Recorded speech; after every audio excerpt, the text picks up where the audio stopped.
Je vais avoir le plaisir de partager des travaux que je conduis et une réflexion que je conduis sur les postures de changement.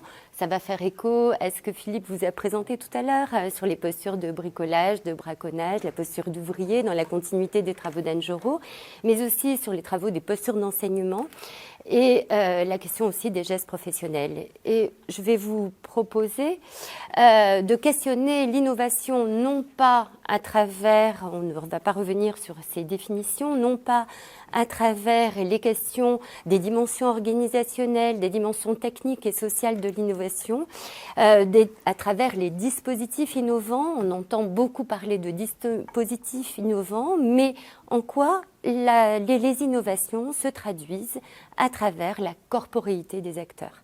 Donc moi, je vais m'intéresser avec vous sur la question de est-ce que l'innovation se traduit à travers la corporéité des acteurs et de quelle façon?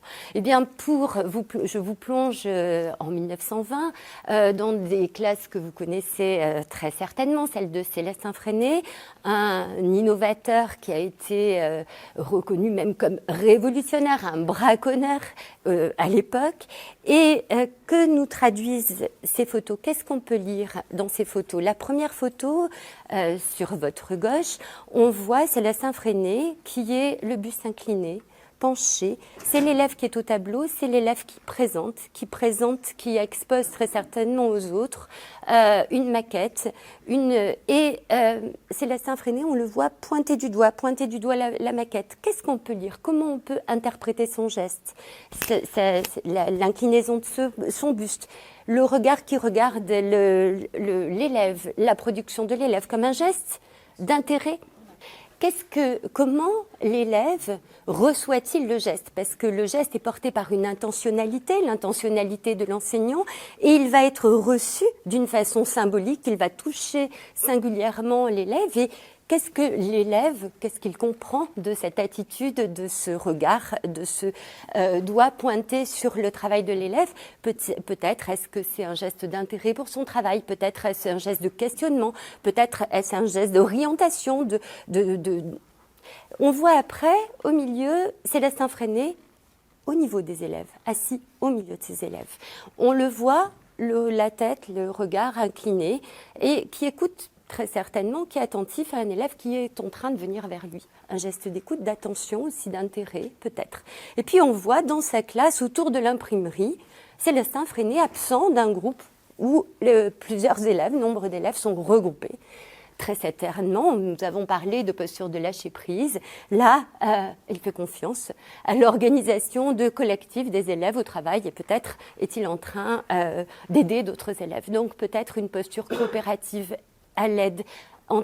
Et cette posture, eh bien, elle est hautement transgressive par rapport aux normes de l'époque qui sont marquées par une posture très rigide, qu'on connaît tous, où l'enseignant, et même aujourd'hui l'enseignant actuel, peut se retrouver, on se retrouve dans des postures transmissives où le texte du savoir est quasiment sacralisé et on voit une certaine harmonie dans la posture, l'attitude de l'enseignant et l'attitude des élèves dans les deux premières photos et dans la photo suivante. Donc aussi, de quelle façon les postures, les attitudes par rapport au savoir sont-elles transmises, sont-elles incarnées avec un agir très certainement mimétique. Cette posture transmissive, elle également associée très souvent dans l'enseignement assez traditionnel avec une posture de contrôle, tel un maître contrôleur qui vient vérifier, qui passe à côté et qui vérifie si l'élève restitue bien le savoir. Où est-ce qu'en est-il? Est-ce que c'est correct? Et quelquefois, dans des situations aujourd'hui où on demande aux élèves de mettre en œuvre des résolutions de problèmes en groupe, le maître passant à côté, ça paralyse l'activité cognitive de l'élève. Pourquoi? Parce qu'ils vivent aussi cela comme j'ai peur du regard du maître. Je me mets à côté, là je suis là pour toi, pour t'aider. Comment la posture incarne aussi cette attitude de contrôle qui nous a aussi, je pense, marqué. Donc, je ne vais pas revenir marqué en tant qu'élève. Je ne vais pas revenir sur la définition de la posture, mais c'est pas bien la manifestation d'un état mental, d'une intentionnalité. Cette posture va se traduire dans les moindres faits et gestes de l'enseignant, dans son langage verbal, non verbal, dans le regard adressé, dans les façons de sourire, de s'intéresser, à écouter attentivement, dans les façons de regarder l'autre. Ils vont donner sens et justification à ces moindres faits et gestes. Pour revenir sur ces postures de changement, comment les enseignants s'engagent-ils dans l'innovation? Eh bien, j'ai fait référence à Célestin Freinet qui marque cette rupture par rapport aux normes de l'école de façon vraiment transgressant et s'autorisant, contournant, en rupture avec ces modèles établis, donc cette logique de braconnage, mais on voit aussi comment Vincent Fayet, dans l'enseignement mutuel aussi, a porté une innovation, s'est autorisé auteur de cette innovation, mais également on peut reconnaître dans le cercle des poètes disparus, eh bien ce professeur Keating qui demande aux élèves de prendre de la hauteur et qui transgresse les normes de son établissement. Donc cette posture du maître instructeur fait place à une posture, cette fois au niveau de l'enseignement, à un maître plutôt passeur, médiateur, qui est là au service des élèves, qui est là pour coopérer au travail des élèves. Là, je vais vous parler d'une recherche que j'ai conduite, une recherche-action collaborative dans mon travail de thèse, où on a accompagné en 2002 la lecture interprétative des élèves. Et donc, il y a nombre d'enseignants dans le sud de la France qui se sont emparés, peut-être dans une logique au départ de bricolage. Ils n'étaient pas, eux, à l'initiative du dispositif qui leur était proposé. On leur a proposé différents dispositifs qui viennent des travaux de Giasson sur les cercles de lecteurs ou de Sabine Vornul, et en même temps, derrière, faire réfléchir à quel type d'activité lectrice qu'est-ce qu'on souhaite transformer? Une activité lectrice qui vient de la réception du texte par des lecteurs empiriques et qui va se nourrir de la coopération interprétative, des différentes réceptions du texte par l'hétérogénéité des lecteurs qui constituent le groupe. Ça va se demander une attitude qui rompt complètement avec ce que l'on conduit, ce que l'on sait, où le maître grand lecteur dirige la bonne interprétation du texte et évalue par des questionnaires de compréhension la bonne interprétation attendue par le texte. Comment ces enseignants ont-ils travaillé leur attitude, leurs gestes? Est-ce qu'ils ont été dans des logiques de braconnage au départ? En tout cas, ils ont entendu l'enjeu, la finalité, ça a résonné avec les frustrations qu'ils avaient, avec leur conception de la littérature, avec le fait c'était intéressant de chercher à relever ce défi-là pour que tous puissent circuler dans des postures, puisque là aussi on parle de posture d'enseignement, mais aussi de posture d'étude des élèves. Est-ce que les élèves sont dans des façons d'être où ils répètent la littéralité du texte, ce que le texte nous dit, ou est-ce que les élèves rentrent dans un jeu où ils sont dans des projections, des identifications avec les personnages dans un roman, ou est-ce qu'ils sont dans une distance critique? Comment le groupe va permettre de faciliter les déplacements de posture des élèves? Parce qu'on sait que les postures peuvent être monolithiques, parce qu'elles sont très liées, comme pour les enseignants, à nos habitus, à nos façons d'avoir reçu des enseignements, à des façons d'être qui viennent de la vie, à notre biographie, à nos différentes expériences. Donc comment aussi on va travailler, on va favoriser tant chez les enseignants que chez les élèves, la circulation entre des postures différentes, pour que les élèves puissent s'autoriser. Donc, l'importance du groupe, l'importance du collectif. L'enseignant est là comme un passeur. C'est pas lui qui va valider ou non. Il va faire réentendre, il va faire résonner les interprétations de les élèves pour les renvoyer au groupe. Donc, on a l'impression de bricolage avec des postures d'écoute très proches et en même temps, on va avoir vraiment une logique d'autorisation où les enseignantes si elles se sont parées d'un dispositif qui leur a été transmis, elles vont s'autoriser à développer une créativité de l'agir, des finesses de gestes professionnels, elles deviennent auteurs de leurs gestes professionnels. Donc là, pour vous montrer ce que l'on entend par geste professionnel et ses différentes dimensions. Le geste professionnel qui est à la fois, donc on a un langage verbal, non verbal, qui se traduit dans les moindres faits et gestes de l'enseignant, il est porté par une intentionnalité. Il est porté, et l'enseignante, quelquefois, elle peut être aveugle à ce qu'elle fait.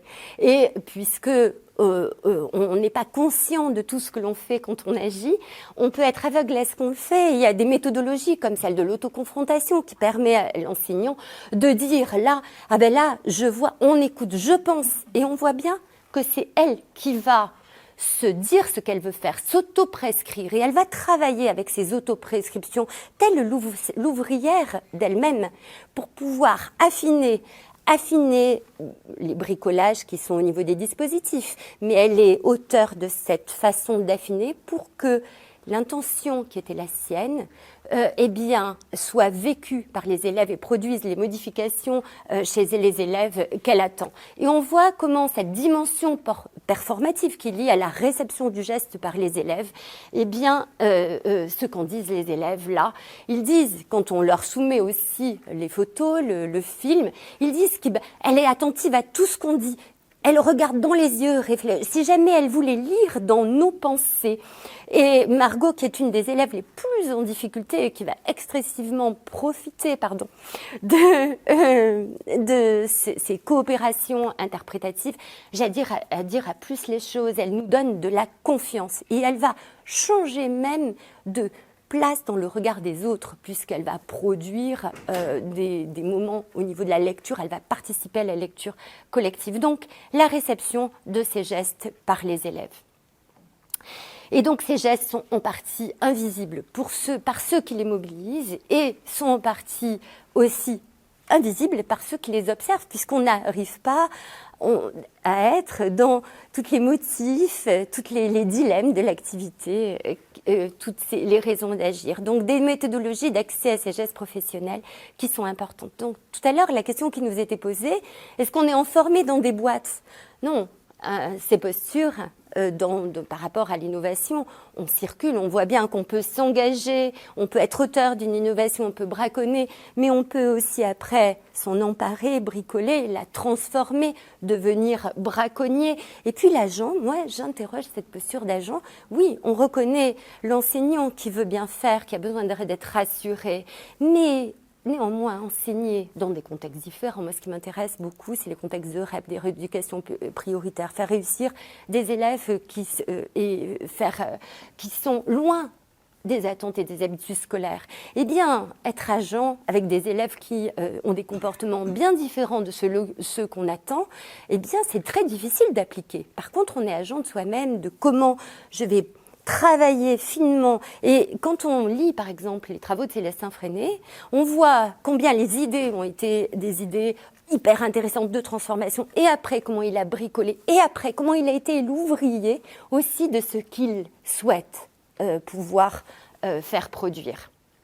Et donc, derrière, c'est permettre aux enseignants de s'autoriser, c'est de quelle façon le groupe est très certainement accompagnant, comment on travaille avec des collectifs de travail pour partager les doutes, partager ses réussites, partager ses phases de chaos. Posture des gestes d'enseignement, on a vu les postures de l'innovation à travers les postures de braconnage, les postures de bricolage, la posture de l'ouvrier et cette dynamique et ces grains différents, mais aussi les postures et gestes d'enseignement.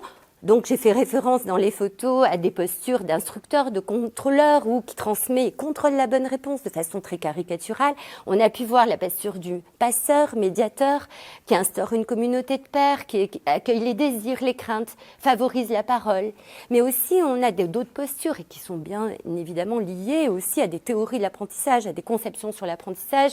Quand on est dans des théories, et on apprend aussi par le behaviorisme, et là donc des tas de fichiers, des tests, des pratiques de corrigé type où on est dans une pédagogie de la maîtrise, et ça va se traduire dans le corps de l'enseignant, dans les outils par exemple, mais aussi la posture du conseiller, du didacticien, celui qui met en place des situations problèmes, qui s'intéresse aux démarches, qui les fait confronter, qui accueille l'erreur.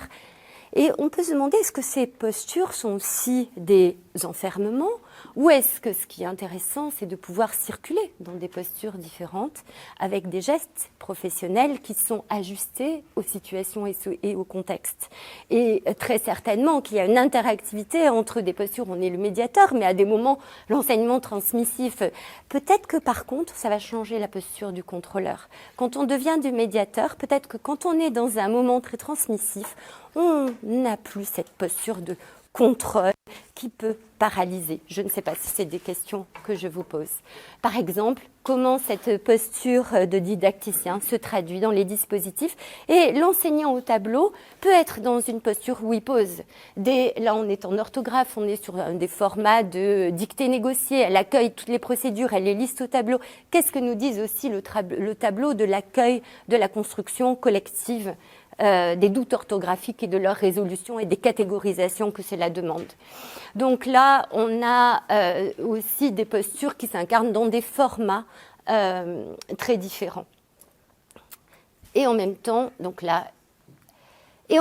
bien, le travail, la finesse des grains, peut-être qu'on rentre dans une innovation, on a envie de changer de posture, et la complexité de l'agir professionnel. J'entendais tout à l'heure où on organise sa classe, il y a l'organisation, il y a le silence, il y a le contenu, le savoir. Comment toutes ces dimensions, l'ajustement, l'éthique, vont être congruentes, ou au contraire, peut-être qu'il y a des postures qu'on incarne et puis en situation difficile, qu'on a intériorisées depuis qu'on a 3 ans sur les bancs de l'école, et puis qui ressurgissent malgré nous et qui ne sont pas adaptées quelquefois aux situations. Donc c'est ce travail de cette dynamique posturale, de l'ajustement postural qui vient le travail important et d'ouvrier aussi de l'enseignant. Merci à vous.